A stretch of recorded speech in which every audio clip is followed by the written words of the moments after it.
At sa punto pong ito, nasa linya natin si dating PCOO Assistant Secretary Mocha Uson. Magandang gabi po sa inyo. Asek?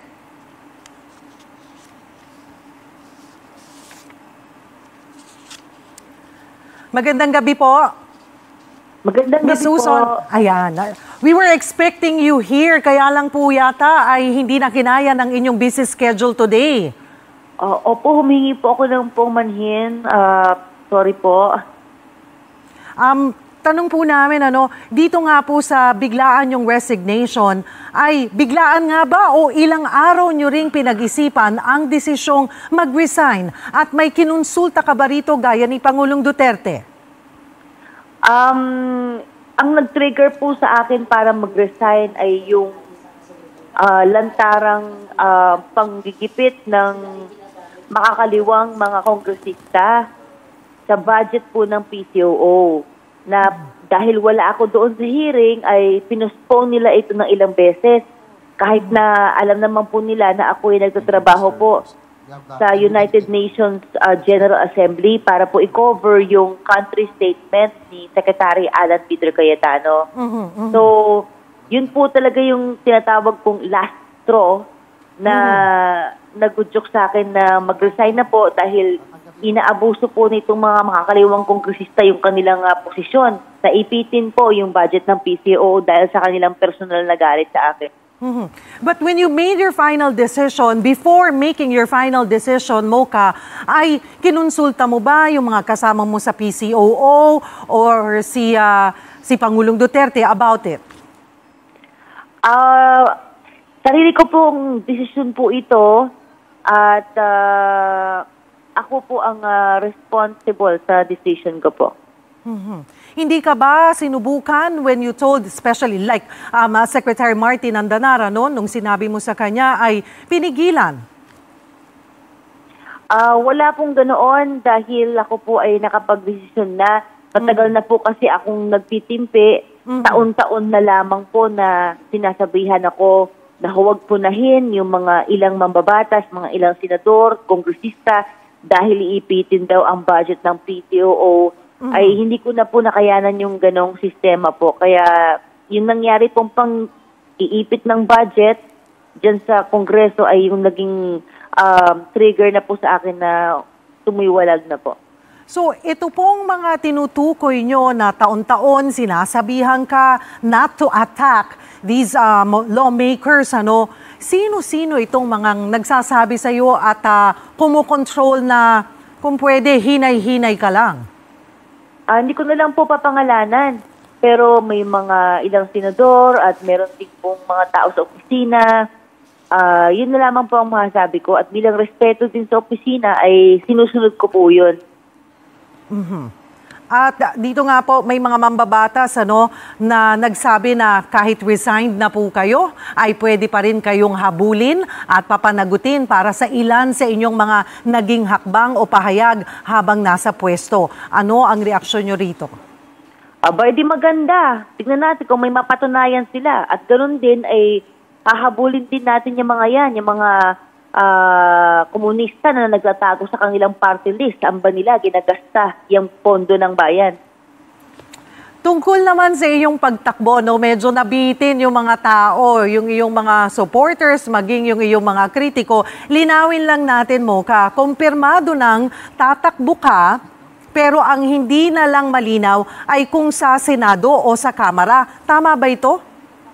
Ang sinabi ko po ay kumukonsulta po ako sa ilang mga grupo. Hindi pa po ako nakapag-desisyon kung tatakbo po ako. At ang katulad nga po ng payo ni Pangulong Duterte, ang sinabi niya po ay let the people decide. So tinatansya ko po yung sentimento ng tao, ng netizens, at saka po ako magde-decide po. At so far, sa nakikita mo, ano ang sentimiento nila? Are they pushing you to run? Meron pong nagpo-push, pero ako po ay kumakausap po ng marami pang mga grupo. So nagkukonsulta pa po ako. Dito nga sa iyong naging desisyon, maraming nag-react, both your supporters and critics. Ano ang iyong mensahe siguro sa iyong mga supporters? Sa mga supporters po, nagpapasalamat po ako sa tiwala nila at wag po silang mag-alala dahil hindi porket ako ay nag-resign, ang ibig sabihin nun ay hindi ko nasusuportahan si Pangulo.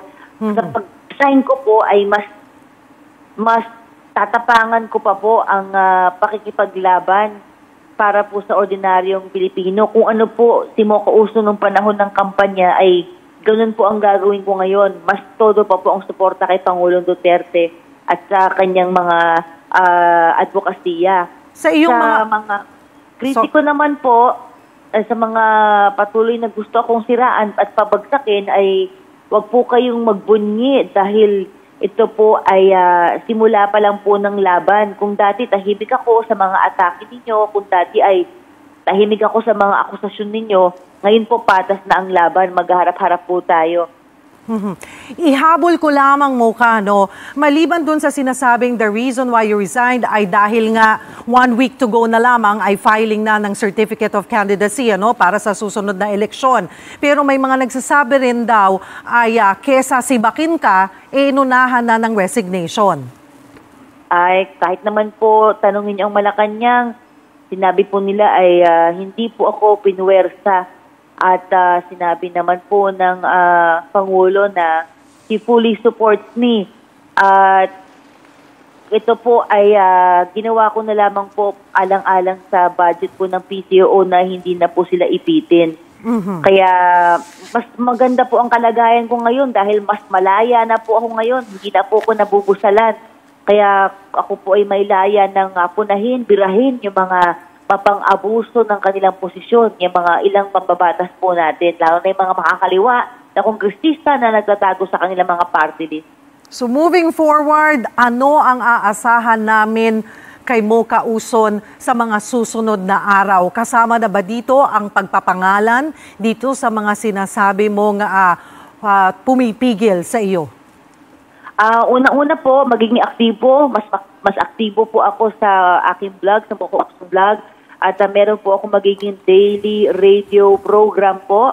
At pangatlo po ay isisiwalat po natin yung mga salot sa lipunan. Katulad na lamang po yung mga komunista, yung mga makakaliwang grupo na ayon nga po sa aking interview sa mga lumad, sa mga tribe leaders, mga dato mula sa Mindanao, isiniwalat po nila na ang mga CPP, NPA, NDF at yung mga makakaliwang grupo ay ginagamit ang mga lumad para po sa kanilang agenda at ipabagsak ang Duterte administration.